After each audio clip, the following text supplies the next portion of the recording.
Today, we're going to kick off Chapter 4 with quadratic functions and their transformations. We're going to learn how to identify and graph quadratic functions. First off, what is a quadratic function? A quadratic function in vertex form is y equals a times x minus h squared plus k. Now, you might be thinking this looks similar to absolute value functions, but the difference here is we have the squared. That changes the type of graph, the type of function, and the shape that it takes. There's a couple of restrictions. The a value cannot be 0. Otherwise, all of this stuff in the front goes away. Also, the graph is what we call a parabola. It is U-shaped, it's curved, and it is not straight. I cannot emphasize that enough. The parent function here is y equals x squared, and there's two key features. First is the vertex, which is the highest or the lowest point on the parabola. That means we're going to have a minimum value or a maximum value.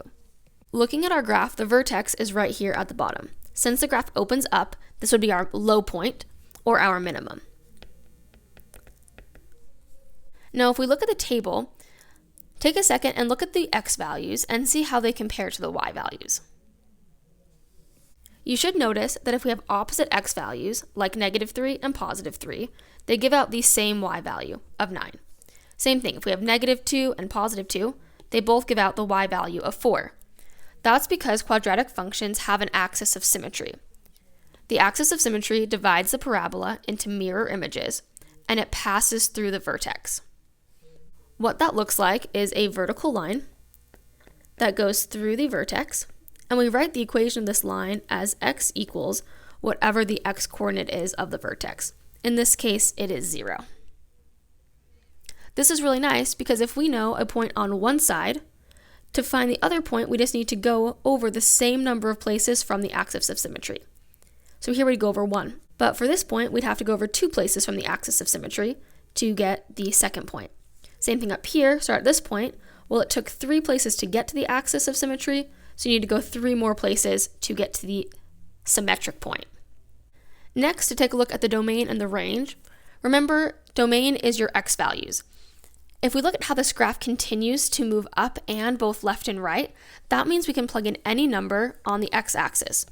So the domain is all real numbers. But as we plug in those x values, if we look at the y values, since the graph is opening up, it can never fall below the vertex. This means that the range is y has to be greater than or equal to 0, or that minimum point. Now let's take a look at the properties of quadratic functions. Starting with the h values, if we make these h values positive, notice how the graph moves over to the right. But if we look back at the equation, it had a negative. So by plugging in a positive, it now makes it become a negative in the equation, meaning when we see minus h, we really have to make the translation become positive. If we plug in negative h values, it starts to move to the left. So if we plugged in a negative right here into the equation, negative times a negative becomes positive. So positive h values actually shift the graph to the left. Now to look at the k values. As we make the k value positive, the value goes up. But as we make the k value negative, the value goes down. Since the equation already had a plus sign, whatever the sign is of the k value, you simply go in that direction. To bring this all together, let's review what we just said. When we have a positive value for h, the graph actually goes to the left. But when we have a negative value for h, it's going to move to the right. When we have a positive value for k, it's going to move up. And when we have a negative value, it's going to move down. Next, let's see how we can find the vertex. The vertex comes from the h value and the k value. And it comes in the order of h, k. Then the axis of symmetry is always x equals h. Make sure you do the x equals. It can't just be the number. It has to be the equation of a line. Next, let's take a look and see what happens when we change this value for a. As we make this a value larger, notice how the graph starts to vertically become really skinny. That's our vertical stretch. But what happens if we make the value for a something less than 1? It's going to start becoming more wide. Now what happens if we make the a value negative? When the a value becomes negative, it now reflects it over the x-axis. But if it makes it a negative where the absolute value of it is greater than 1, we're going to notice that the graph again vertically begins to stretch. But if we take the absolute value of a negative a that is less than 1, notice the graph becomes wide. To summarize this information, if a is greater than 0, then the graph opens up. But if a is less than 0, then the graph opens down. Now, if the absolute value of a is greater than 1, that means we're going to have that vertical stretch. But if the absolute value of a is less than 1, then we're going to have a vertical compression in which the graph becomes wider. Next, let's consider when the graph will have a minimum value or a maximum value. Well, if the graph is opening up, then that means we have a minimum point. And in order for the graph to open up, a has to be greater than 0. But if a is less than 0, the graph is going to open down, which makes the vertex become a maximum point. When it comes to doing the range for both minimum and maximums, when you have a minimum, that means the y values have to be greater than or equal to whatever that minimum amount is. But when we're doing the range for a maximum value, the y values have to be less than or equal to whatever the high point is, since the graph goes downward. Now let's try our hand at actually graphing in vertex form. First, we want to identify the transformations from the parent function. And remember, the parent function was just y equals x squared. Well, if we look, we have for the a value a negative 2, for the h value a negative 4, and for the k value an 8. If we take the absolute value of a, we're going to get positive 2. Since it's greater than 1, we know that we're going to have a vertical stretch by a factor of 2. But since it had that negative, the negative tells us the graph now opens down, which means we have a reflection over the x-axis. Then inside the parentheses with the x, since we have a negative 4, it's actually going to shift right 4 units. Then the positive 8 outside tells us that it's moving up 8 units. Now we're ready to go through the steps to actually graph. First, we want to plot the vertex and identify which way the graph opens. Your vertex is the h, k value, which is going to be a positive 4, remember to flip that sign, and a positive 8. Then we identified a as being negative 2, which means it's going to open down because of that negative. Let's plot this on our graph. Positive 4, up 8, there is our vertex. Now we can draw the axis of symmetry. Remember, your axis of symmetry goes through the vertex, and it is a vertical line. And we write this as x equals whatever the x coordinate is, which this case is 4. We can write it over here as well. The axis of symmetry is x equals 4. Now we're ready to find some other points. We need to pick x values either to the right or to the left of the vertex. It doesn't matter. We plug them back into the original equation to find what the corresponding y values are. Let's pick the points 3, 2, and 1. If we take the original equation, which was negative 2 times x minus 4 squared plus 8, what we're doing is we're now replacing that x with the values we want to plug in, such as 3. Using our order of operations, we start inside of the parentheses, so we'll have negative 2 times a negative 1 all squared plus 8. Then we have to do the exponents, so negative 1 times negative 1 will give you a positive 1. Bring everything else down. Then we have negative 2 times 1 is negative 2 plus 8, which will then give us a positive 6. So there is our first point. Now I am going to teach you guys a trick here. If you are using your graphing calculator or a scientific calculator, if you will plug in the equation to your calculator, just like we've written right here, parentheses and all, it will do order of operations for you correctly. If we plug in the point of 2 and we type it in just like this on the calculator, it is going to give us out a value of 0. And if we repeat the same thing, but now we use 1, we will get a value of negative 10. So here are 3 new points that we can plot. We'll have 3, positive 6, 2, 0, and 1, negative 10. Now, instead of doing this all over again, with points on the right-hand side, we can just plot the symmetric points. With this first point, we're one spot away from the axis of symmetry, which now means we need to move one place to the right from the axis of symmetry. The second point was 2 places away, so we're going to move 2 places away. And this third point was 3 spaces away, so from the axis of symmetry, go 3 spaces. Now we can connect our points, and again, make sure that you use a curve. It is so important, because if you do not use a curve, you have an absolute value function, and that is entirely wrong. Now is your turn to pause the video and go through as many steps as you can.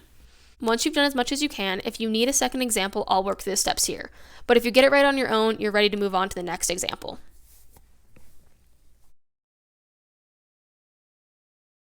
So on this problem, again, we want to start by identifying our transformations.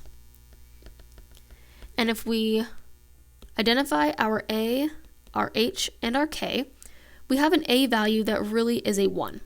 So there's no transformation because of the A value. But with that H value, we now are moving to the left 3 since it was positive, and we're going to move down 4 with the K value since it was negative. Then, for our first step, we need to identify that vertex. And our vertex, again, is H comma K. So it's going to be a negative 3. We always have to change that sign for the H value, and a negative 4. And the A value, we said was 1. And since it's positive, that means our graph opens up. Now we can plot both of these points. Negative 3 for X, negative 4 for Y. Then for our second step, we want to identify that axis of symmetry, which is X equals whatever the X coordinate is of the vertex, negative 3. And we will sketch a dotted line through our vertex vertically, and it's always good to label your axis of symmetry on the graph. So X equals negative 3. Next, we're ready to pick some points.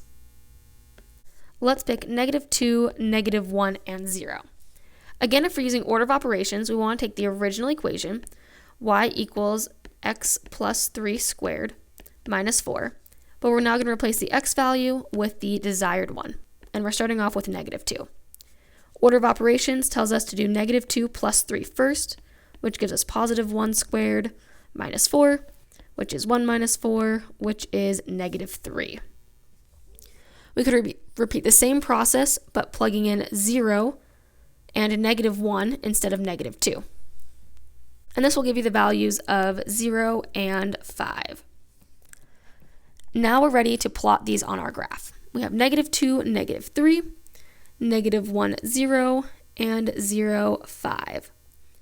Then we can plot those symmetric points. So we're going to move one space to the left to get the first one, go over 2 spaces to get the second symmetric point, and 3 spaces on that same line to get the third symmetric point.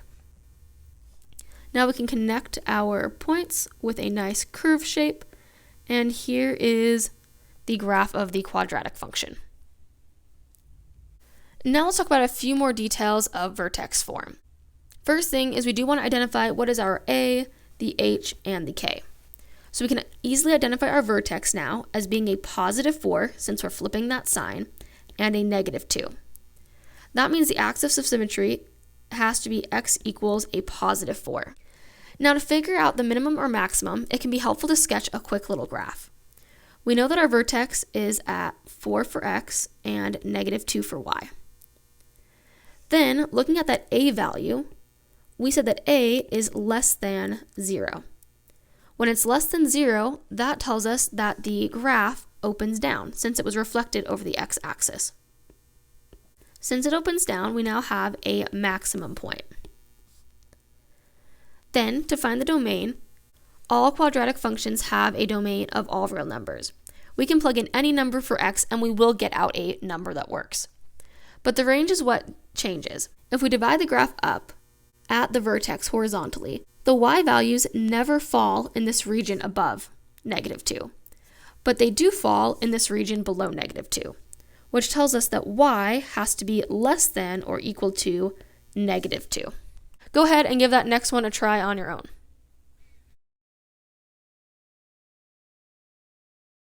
Check your work. If you got them all right, you're ready to move on. If not, let's walk through this together. we first identify the a, the h, and the k values.